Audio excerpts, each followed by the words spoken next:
Une présentation sur le rapport annuel sur la compétitivité. Ces deux institutions ont travaillé, je dirais, main dans la main afin de permettre la production de ce rapport.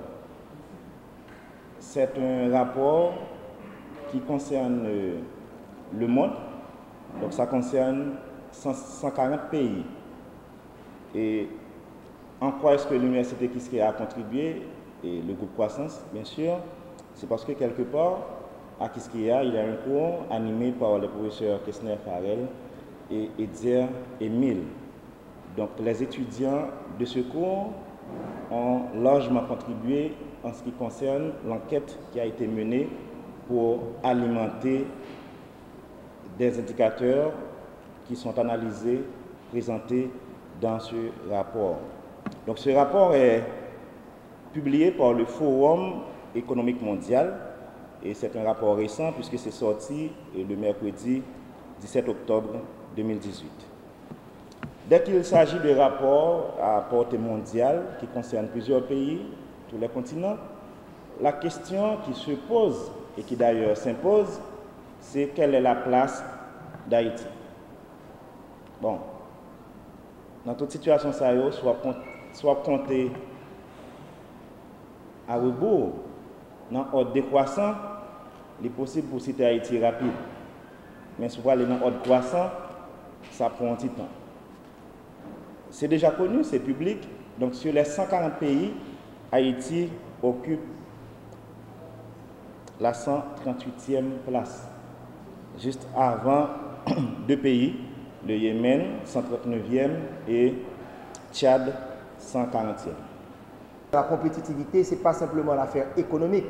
Et on nous dit que les investissements dans le capital humain ou une fiscalité progressive ne constituent pas des obstacles à la compétitivité. Et comme vous savez, Haïti étant le pays le plus inégal au niveau de la région, donc en luttant contre l'inégalité, en réduisant l'inégalité, le coefficient de Gini, ça permettra à Haïti d'avoir de meilleures notes.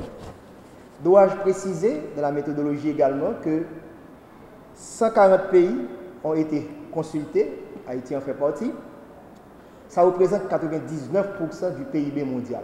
Donc ça vous donne une idée de la validité de ce rapport. 99% de l'économie mondiale a été prise en considération. Et 94% de la population mondiale avec ces 140 pays. Donc voilà le classement, c'est les États-Unis qui est en première position, comme vous pouvez le voir. Et on a changé également d'échelle. Dans le temps, c'était 1 sur 7. Maintenant, on va sur 100. Donc 85,6 sur 100. Singapour, encore en deuxième position, comme d'habitude, 83,5. L'Allemagne en troisième position, 82,8. La Suisse, qui avait dominé pendant 9 ans, se retrouve en quatrième position avec 82,6. Et le Japon, 82,5. Donc voilà les 10 premiers de la classe. Si vous voulez trouver Haïti, on sait bien où aller facilement et rapidement. Les 10 derniers, va vrai. Mais avant d'arriver à Haïti, vous regardez la Jamaïque qui est classée en 79e position avec 57,9. Dois-je vous dire que la moyenne au niveau mondial de la compétitivité est 60 sur 100. La Jamaïque 57,9, la République dominicaine 57,4 et Haïti se retrouve en 138e position avec un score de 36,5 sur 100. En termes de classement, nous avons perdu 5 places. On était 133e l'année dernière. Mais en termes de score, c'est 0,5. Plus 0,5. Donc, ce n'est pas suffisant. Donc, après Haïti, on retrouve le Yémen avec 36,4 et Tchad avec 37,5. Donc, voilà les 10 derniers de la classe. Et si on fait la différence Jamaïque-Haïti, 57,9 moins 36,5, vous allez voir qu'il y a près de 20 points de différence entre les deux pays. Et par rapport à la moyenne 60, on voit à quel point nous sommes en quelque sorte. Donc, comment on a obtenu ce score? Voilà les indicateurs utilisés. Est-ce que l'environnement est favorable? Des affaires. On regarde le pilier 1, ce sont les institutions. Pilier 2, ce sont les infrastructures.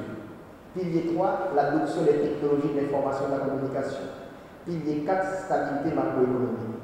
Donc, c'est ça l'environnement des affaires qu'on utilise avec ces 4 piliers, et on va obtenir une note pour cette partie. On va dans le capital humain, c'est là qu'on a apporté un changement assez important.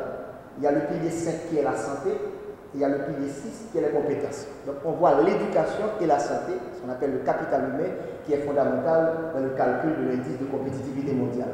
Trop souvent, on pense, dès qu'on parle de compétitivité, c'est simplement l'affaire économique. Non, le social en fait partie. Les dépenses sociales, le budget, si on a beaucoup plus d'argent au capital humain, ça va améliorer la compétitivité du pays.